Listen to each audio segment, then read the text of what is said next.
Hello everyone and welcome to our circle and Salve Women. Last time on my video, on my 101, I was talking about R.B.L. Relax, breathe, let go. Today for our discussion, more specifically, I want to focus on 7 things to let go. Now these are specifics that I continue to work on to help myself grow and be better and bigger and stronger. So with the intent, always allowing myself to be transparent, true to heart, hoping that either one of them, 2 of them, or all of them you are able to relate to help empower you and help you to keep trucking forward, to help find the better, stronger you, or continue on to be the better and stronger you. Then that would be my joy in knowing that I have done my part in being able to strengthen you through my words. So in this case, my very first one that I want to talk about is to let go of your past. Now, there's this saying of don't forget where you've come from. And I want to be the first to say, I will never forget that I was an immigrant who arrived here when I was 7 in, feeling that cold weather that embraced me, not knowing what my situation would be ahead of me. And then seeing myself leaving my native country, remembering the wails of tears and the crying of all those whom I love and had loved me, and knowing perhaps that they would never ever see me again, and then having to face the hardships of just trying to mainstream into America. No, I have not let that go, but do I want to go back and endure the hardships? No. I let go of my past, not because I want to forget it, but because I use it as a way to strengthen me to move forward, so that no, I will not stay there. It really saddens me when there are people who find themselves still dwelling in their past and not being able to move forward. Who I am today is much better than who I was yesterday, weeks ago, years ago. And now I see myself getting better at, each day, so that it is always my intent that who I am today is not going to be any better than who I will be tomorrow, because tomorrow I am going to be bigger and stronger and better. And so that is always the intent, is to move forward. I don't want to be who I am today tomorrow.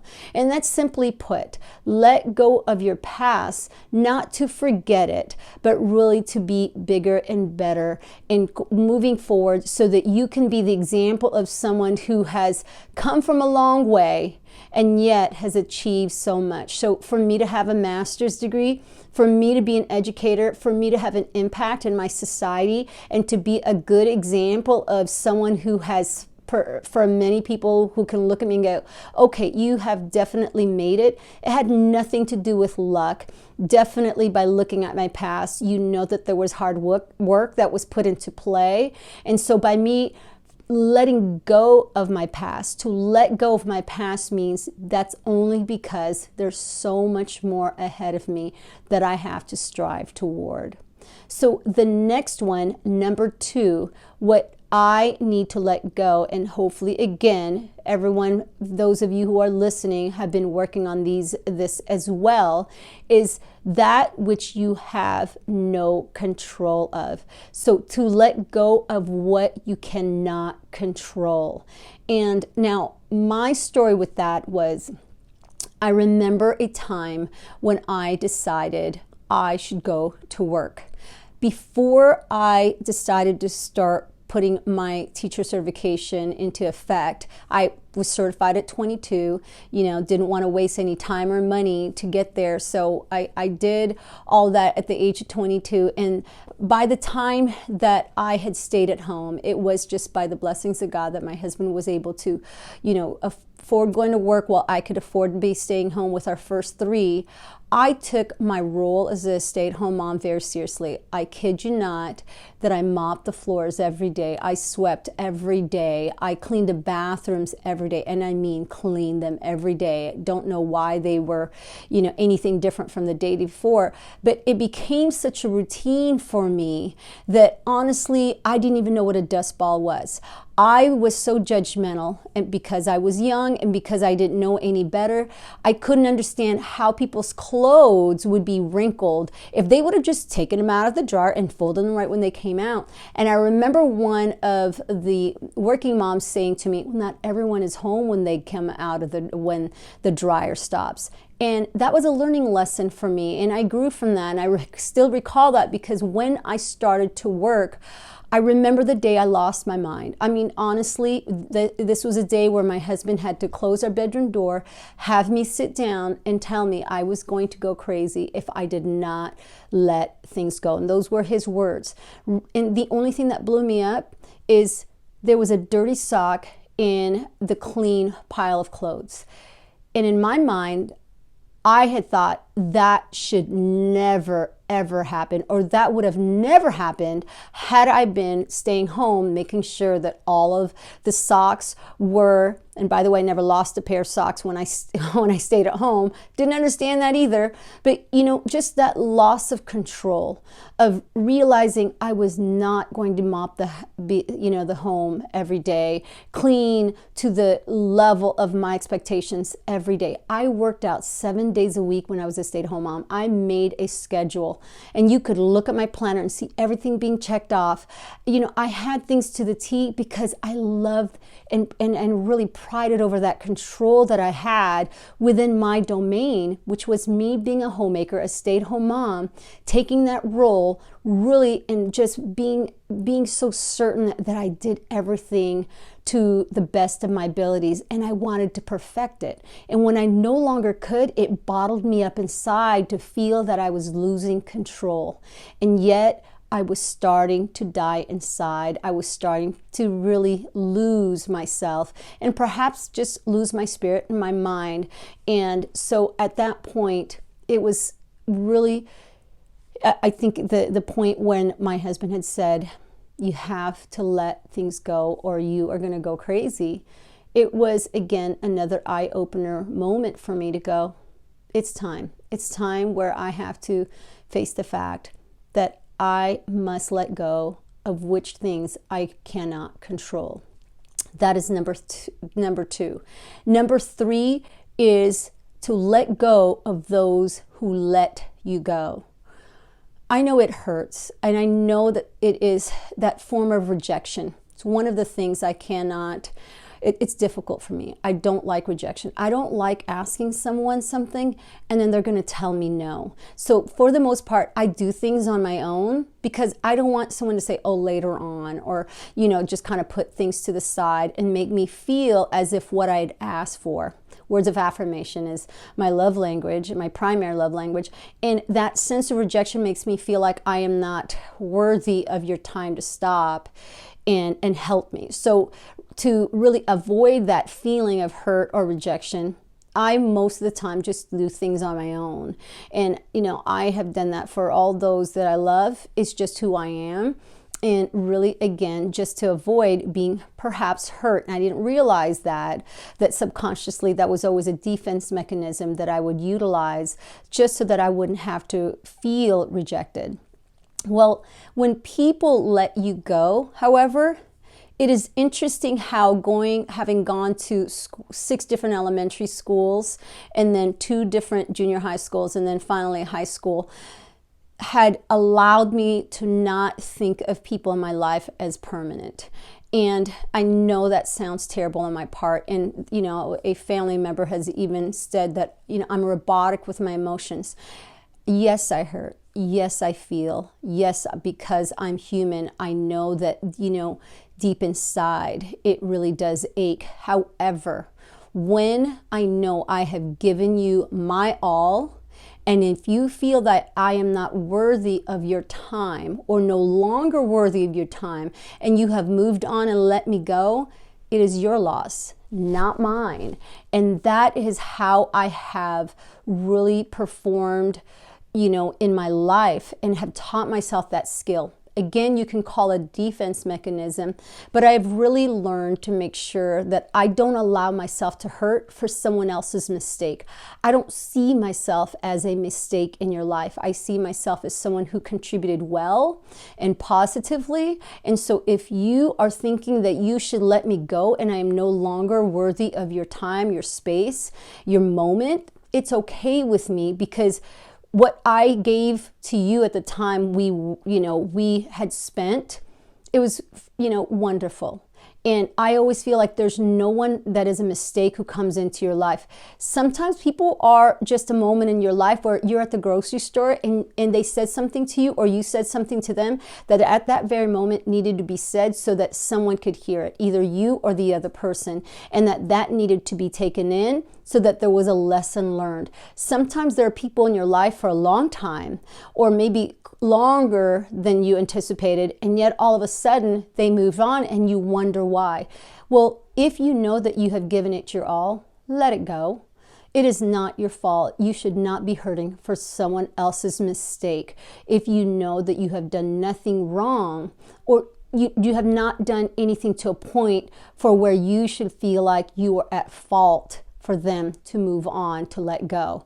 They did you a favor by making you understand that they didn't understand the value of you, because you are priceless. And if you continue to tell yourself that, that is something that you have to understand, being true to yourself as well, and knowing that this is who I am. And if you don't like who I am, I cannot fit myself into any other character than the very me that you see before you. And so if they decide to let you go, let it go. The next one, for number 4, that was number 3, is what you cannot prove. This is interesting to me because when I was young, I had a cousin that would say, come by. We lived with my grandmother for a moment when we arrived here. And I remember her, just like looking at me with surprise and saying, I'm not supposed to talk to you. Because I'd come, she'd come to my grandmother's house. I'd be so excited to see her just because I had someone my age who I could play with. My sister really never cared so much to play with me. And so I remember, just being excited. And she would say, I'm not supposed to talk to you. And in my thought, I was like, we're not. I am so forgetful, because my heart is so forgiving, that I've moved on from whatever we were arguing about, whatever it was that, we ended up being spiteful for, or, it's just not me. It's like, let's move on. It's done. Okay.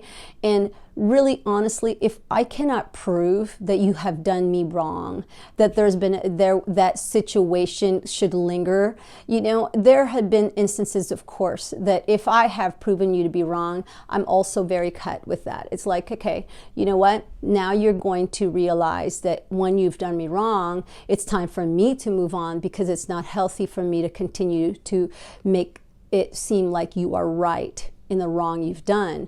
And I'm just, again, that's that letting go part. But when you cannot prove something, you just have to go, okay, let's be at peace and let's be at love, and let's just continue on with life and forget that we actually even had anything against each other. Because if we can't prove why we are spiteful, why we are bitter, why we are trying to hate on one another, who cares who's right or wrong? Okay, fine, you're right. If it doesn't hurt anybody, then let it go.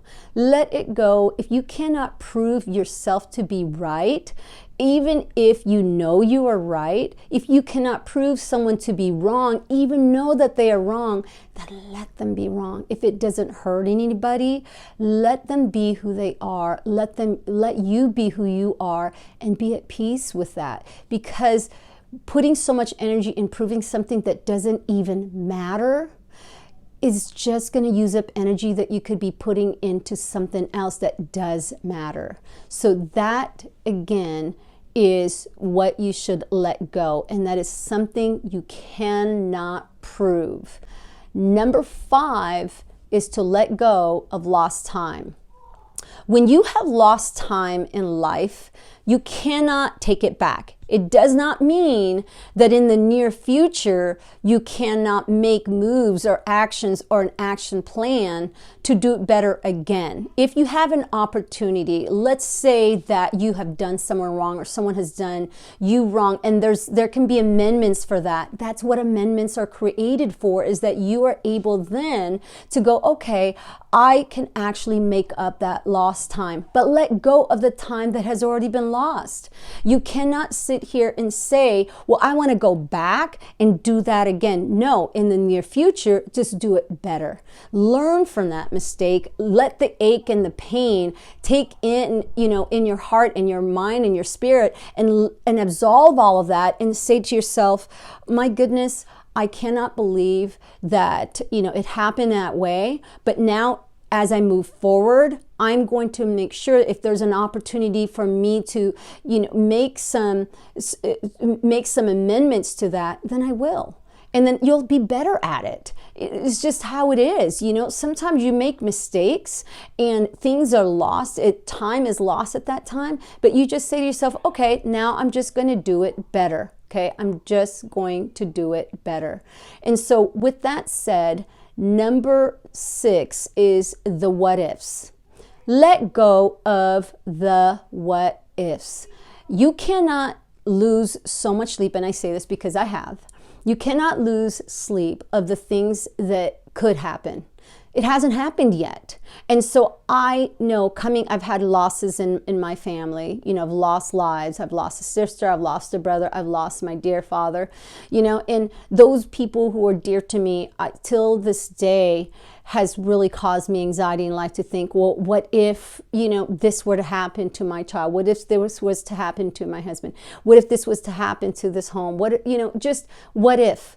And I realized that I was losing sleep of things, again, going back to what I could not control. So you have to make sure that you understand, if you don't have that moment to go, okay, I can change that what if though, then don't worry about it.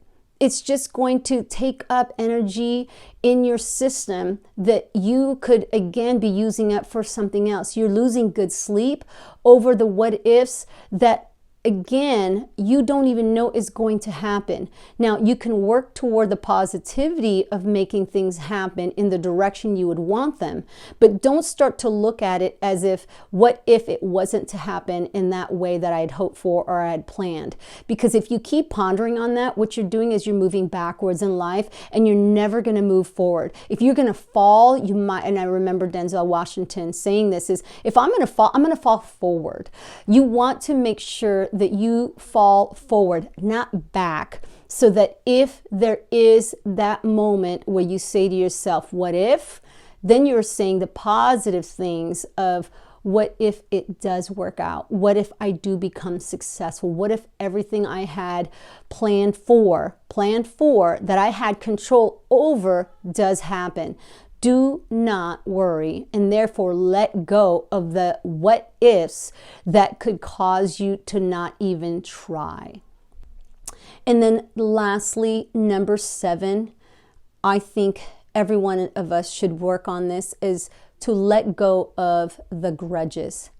Do not be so begrudging where you all of a sudden are carrying someone else's burden.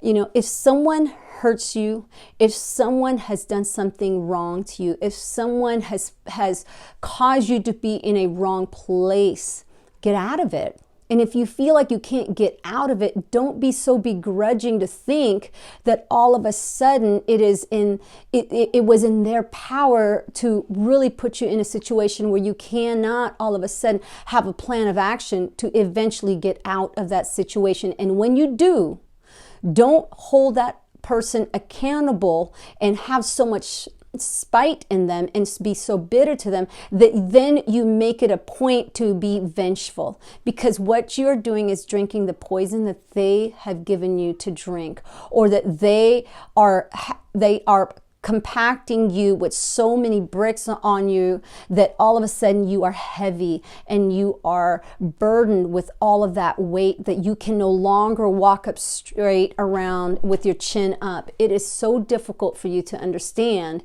that if you all of a sudden decide, you know, I'm just going to be working towards making sure that this person will be hurt like the way they have hurt me, it's not fair to your heart. It's not fair to your mind. It's not fair to your spirit to then all of a sudden think that you have to hold that grudge to strengthen you, to make you move forward in that direction. Because which direction are you going? You're really not going towards the light. You're going towards the darkness. And all of a sudden you're focused in on the wrong point in life, or the wrong direction, the wrong path in life, where you just have this personal vendetta to hurt someone or do something that would then make you feel like you will be fulfilled if you just get that person back, or if you just allow people to understand what you had gone through when you were in your burden times, when you were in your hurt times. It doesn't take anything back to where you were before it happened. So grow from it. Don't be begrudging. Let go of those grudges. In fact, sometimes thank people who have put you in a situation where you had to work your tail off to get out of it, so that now that you are bigger and stronger and better from it, you can say, if that had not happened, then I would not be where I'm at today, better than where I was before it did. So keep that in mind. 7 things again to let go. The first one is that you need to make sure you let go of your past. Don't forget it. Know where you've come from, but let go of your past so that you can move forward. Number 2, what you cannot control. Stop trying to think that because you cannot control it, you are a failure. No, if you can't control it, you can't control it. Just do what you can at the moment that you are given, and then be forgiving of yourself when you are not able to control every situation. The third is those who have let you go, they are sometimes temporary in your life. You may think that they should have stayed longer, but they were there for a moment to help you grow. And then that way you can say, okay, they have gone. Perhaps they'll come back, but I'm not going to sit here and hold my breath, and I'm not going to hold myself accountable for why they have let go. I'm just going to keep moving forward and focus on me. And then that way I won't be losing time on other things that I could be contributing my time to. And so that number 4 is what you cannot prove, would then go into making sure that if you cannot prove it to be true, if you can't, don't put so much time in trying to make someone wrong. Why does it matter if it doesn't really affect your, anything in life? If it's not a dire situation, let it go. Make sure that you ask yourself to pick the right battles, because that's when you have to be resourceful. That's when you need your most energy. And so stop trying to prove everyone wrong just so that you seem to be right all the time. Let go of what you cannot prove. And even if you think you can, even if it's not worth it, then don't stomp on people. Don't stomp on things just because you're trying to prove yourself to be bigger and better and higher than someone else. I mean, reflect on that. If you can't prove it, don't worry so much and put so much energy in trying to. Just let it go. Let it work itself out and move forward. The next one is lost time. Let go of lost time. Don't worry that time has been lost. You can make up for it in the near future. And then again, give yourself permission to go, if I cannot, at least I have a plan of action so that I can make my days forward better than my days in the past. And then the what ifs. Let go of the what ifs. The what ifs are going to keep taking you away from what could be if you're worrying about the negativity that could happen. Focus on the positivity. Focus on the light instead of the darkness, because otherwise you're always going to be filled with fear rather than so much courage to just go, but what if everything just turns out perfect? Focus on the positivity of the what if of that could happen rather than all those what ifs that is bogging you down, holding you back from going forward with whatever you have planned. And then lastly, the grudges. Do not hold grudges on people who have done you wrong or when things have gone wrong to you. understand that you can grow from it, that you can re-strengthen yourself from it. And everyone has fallen sometime, no matter how heavy. You know, you can still pick up yourself, and it may take time. It may not be overnight. It may not be instantaneous. But do know that because you worked harder at getting up, that you will be stronger from it. And so don't hold other people accountable for why you have gone through that. Look at it from a perspective of, I had to go through that so that here I am today saying, now I am bigger and better from it all. Don't be bitter. So in the words of my mother, God bless us all. Make sure that you understand you are your own strength. You are your own you, and that you have the power to really persevere and move forward without feeling like you don't have the control to letting anything that you know is in your power to let go of. So let those things go. Let the past go. Let what you cannot control go. Let what those who have let you go. Let what you cannot prove. Just let those go. Let go of lost time. Let go of the what ifs. Let go of the grudges. And that way you can walk with life lighter and just full of light, and making sure that those around you are seeing you as an inspiration to go, you know what? If they can let those things go, then I can too. Have a great day, everyone. Thank you for your time, and I'll see you next time.